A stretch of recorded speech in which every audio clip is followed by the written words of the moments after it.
here at the Mediterranean Seafood Restaurant. We still have a lot to go, but Irish Day is coming up. Steve, talk about what Irish Day means to you guys here at the Mediterranean Seafood Restaurant. I know everyone in the West End has a great day on Irish Day. Thanks, Howie. I'm sorry. As usual, Irish Day, we're doing a big party out in the parking lot here, right next to the Mediterranean Seafood Cafe. We'll have great music as usual, and we'll serve food, corned beef, cabbage. We're gonna have clam strips, and I'm kind of on the spot here, but there's a lot of exciting things that happen down here on Irish Day, as many people know. Good music. I also want to talk about Mediterranean Seafood Cafe, which is where we are right now. It's a great establishment owned by Jimmy Boone and Molly's Fish Market next door and Valley Band. All quality establishments down here on the west Best end. iced coffee in all of Long Beach, Billy Ben. I love it. I'd like people to come down to the restaurant and take a look. It's a nice place for romantic dinners. That's graphic. Great food down here. A lot of things people don't know about this place, but I just wanted to mention that. Anything else? Yeah, I will mention that before the show, I had Gems of the Mediterranean. If you love seafood, you will love Gems of the Mediterranean. It's halftime Howie's favorite dish, and if you love seafood, and I grew up in Boston, so I know seafood, you get the best seafood at the Mediterranean Seafood Cafe. We always have fresh fish, whole fish. Not to mention, we do have skirt steaks and surf and turf, nice 8-ounce lobster tails. The chef here is amazing. He's been here for 5 years. And all the people that work together here, we're like a family. We take care of each other. Busy in the summertime, we work hard together, and when it's a little bit of downtime in the wintertime, we stick together and make sure that we're putting out quality service and quality food. Steve, talk about, we're putting together this big thing. Talk about how excited you're to be involved. What we're going to do, folks, is on October 10th, on a Wednesday night, we're going to be broadcasting from Hub Billiards in Island Park.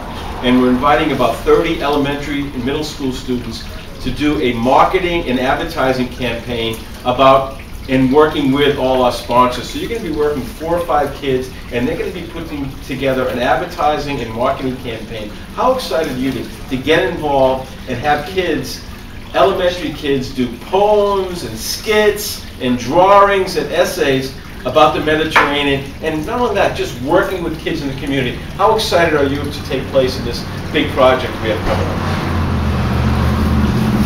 I'm really excited to be working with the kids. I always try to be really friendly with the children in the neighborhood here, and it's something that I'm looking forward to.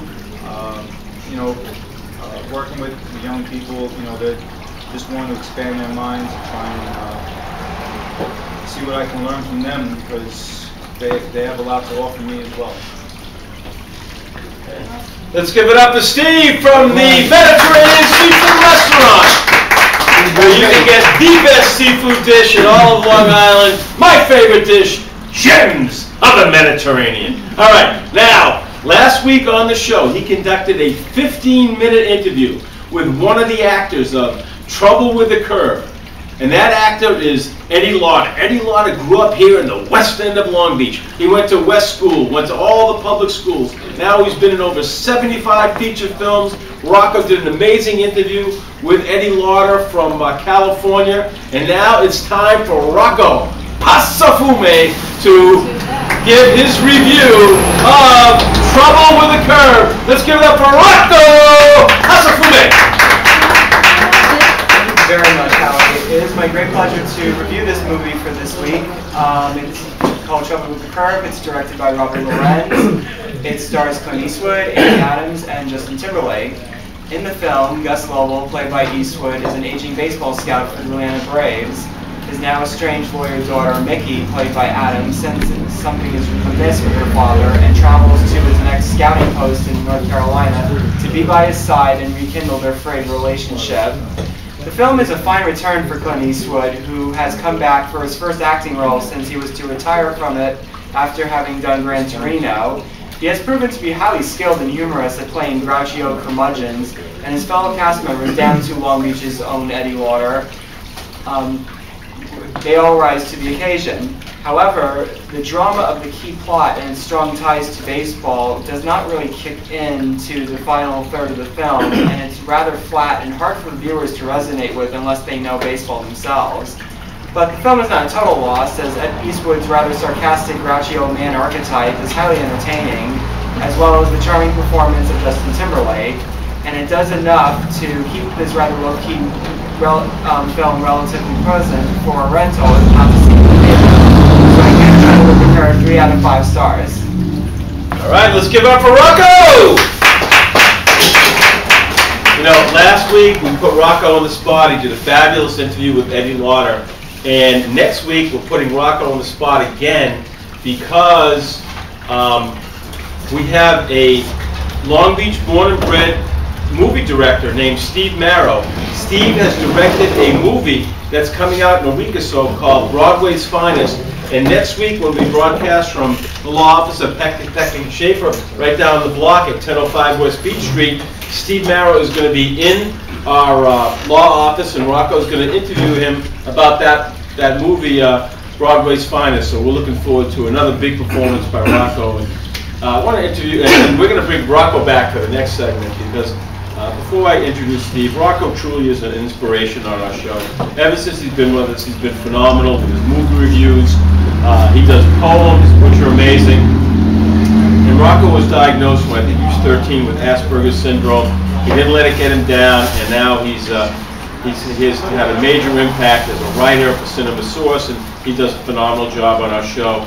And Rocco is going to contribute to this segment. And Steve, why don't you talk about the segment you got coming? Steve Vaccaro, psychologist who works on our show, about autism and the big fundraiser that's coming up. Thank you, Howie. And this is a second version of Chapters Conversations. I want to just mention, next to me I have Rose Fitzpatrick. She's been a friend of mine for many, many years. And I was listening to Assemblyman Weisenberg talk about his relationship with Larry Elovich. Our relationship goes back many years. And I've seen Rose go through a lot the last couple of years with her 2 boys who have been diagnosed with autism. First, Rose, can you just share a little bit how you work with that, how it's taking a toll, and how it changes your life? And then we can talk about autism. Sure. Well, anytime you have children with disabilities, you have to step it up a few notches. And in the case of my boys, they're very limited in their self-help skills, so they need assistance with everything. So everything takes twice or 3 times as long as it normally would. They need assistance with dressing, eating, everything. So you have very little personal time, which makes things difficult with your marriage and other relationships that you're trying to foster. It's hard to manage. So when the boys were younger, when did you kind of first find out, or how did you find out with the 2 boys, Dylan and Kyle? How did that affect you, and what were the first visible things that you saw that were affecting you differently than other children? Well, my first son, Dylan, was actually developing completely typically up until about 2. And then I just started to notice that he wasn't really using his words as much, so disincluded some language. And some of his skills started to regress. And then he eventually started to do some hand flapping and some other bizarre behaviors that he wasn't doing before. My younger son, Kyle, just was not really developing on time. He was a late crawler, late walker, didn't speak at all until he was 3. And unfortunately, both of my boys, whatever language they did acquire, they both lost by the age of 4, so they're completely nonverbal right now. But I will say with the use of the iPad that we're really, really hopeful this year that they're going to have a way to be able to communicate, with us on a much different level, and I'm really hopeful about that. It's kind of neat how stars align sometimes. I know before this interview, you mentioned that you knew Assemblyman Weisenberg. How do you know him, and What are your thoughts? Well, I've been involved with different organizations along the way regarding autism, and Autism United was one of them that unfortunately now is defunct. But I went up to Albany with that organization and helped to try to put through some bills for autism reform, and I was lucky enough to meet Assemblyman Weisenberg. He's a wonderful man who's done a lot for people with disabilities, and he's always, out there doing the right thing for the right reasons, and I have a lot of respect for him. Rocco, who does outstanding work each week here on the show. I'm just curious, how did you overcome certain challenges that you had, and can you relate to some of the things that Rose has shared? As far as relating to Rose's story, the thing is, though, is when I had autism, and it was kind of different because, like, I feel like I've gotten to progress quite a bit. Like, I remember when I was diagnosed, my mother told me that she knew something was amiss, and she had me in a it was called an early childhood center over what you call it? I don't. Belmore? No, I was in Belmore. I grew up in Queens at the time.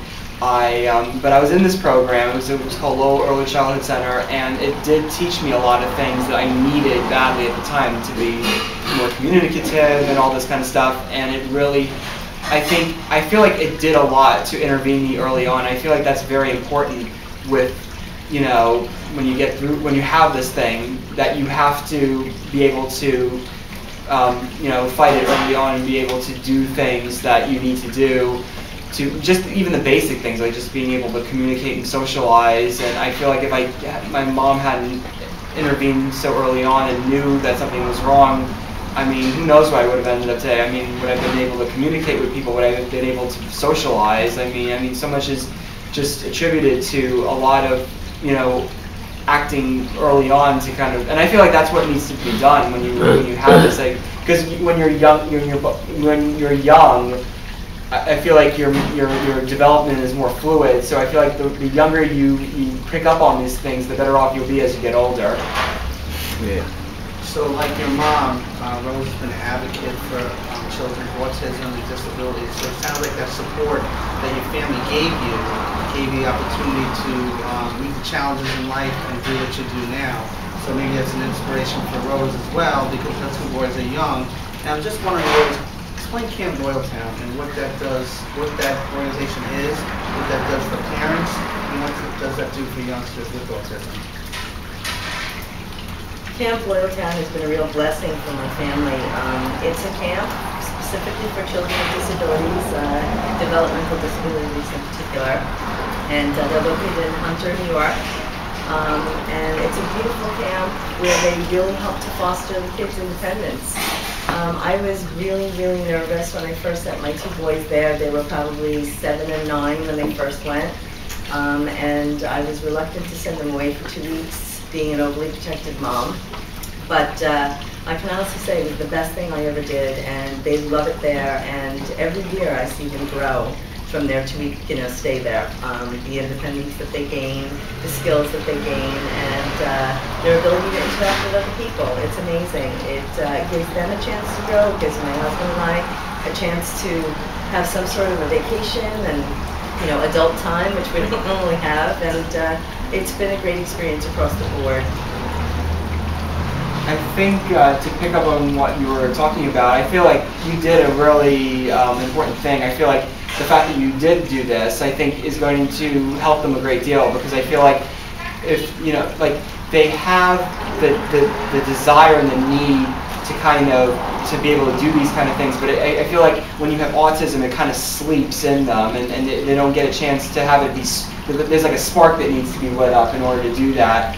I didn't go to things like sleepaway camp, but when I went to college, I went into, I dormed, and there was a lot of debate over whether or not I was fit to do that between my mother and my father. But when my mother decided to have me do it, and it proved to be one of the best things I ever did, because I was away from home for the first time, and I got used to it.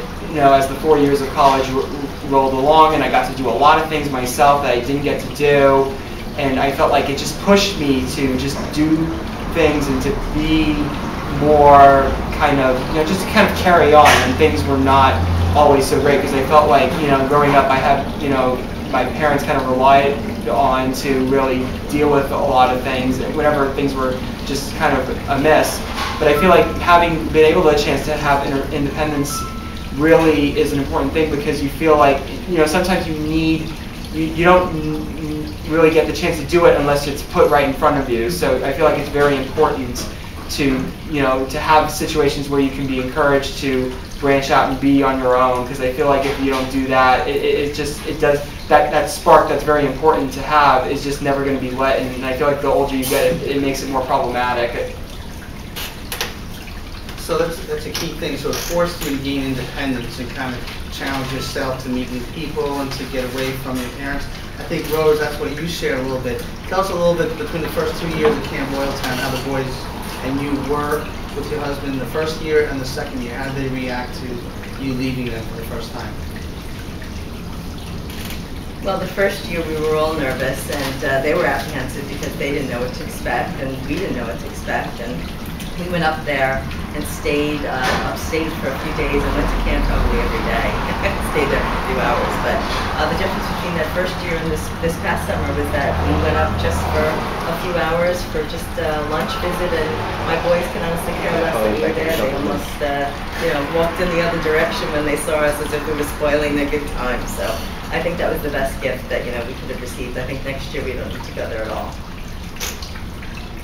That's wonderful. Hearing Rocco's story and what you're sharing. Like, I know there's an event with Camp Loyaltown coming up, a charity event, a fundraiser. Explain to our listeners how they can get involved, the specifics of the fundraiser, and who they should contact. Yeah, the camp constantly needs renovation. It's a big property. They service a lot of children, and they're always expanding their programs. They've provided therapy for horseback riding this last year, which for kids with sensory issues and kids like ours, kids in wheelchairs. Anybody is capable of riding with the right instructors, and they offer that to all kids at the camp. It's an amazing opportunity for them. They're trying to expand, with service dogs and other things down the road. So every year they have a fundraiser, and this year it's going to be October 11th at the Inn at New Hyde Park. And if you're interested in getting involved, you can go onto the website, which is www.camployaltown.org, or you can call 516-626-1000, extension 1142. Speak with Jennifer. Thank you very much. Rocco, Rose, thank you very much for this segment. Back to you, Howie. All right, that was a great segment. This really was a difficult week in Long Beach. Besides losing Larry Elovich, Long Beach also lost a person that had a great impact in the community, John Radin Sr. He was the first ever coach of the Long Beach hockey team.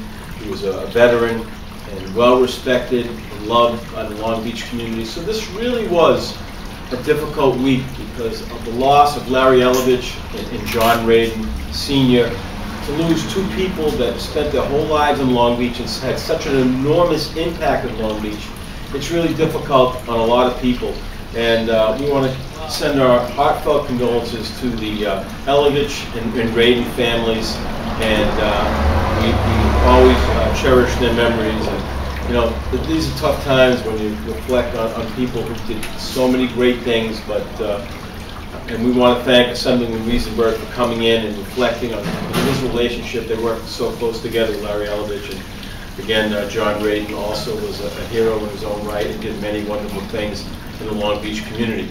All right, we basically run out of time here. We want to thank let's give it up for the Mediterranean Seafood Cafe,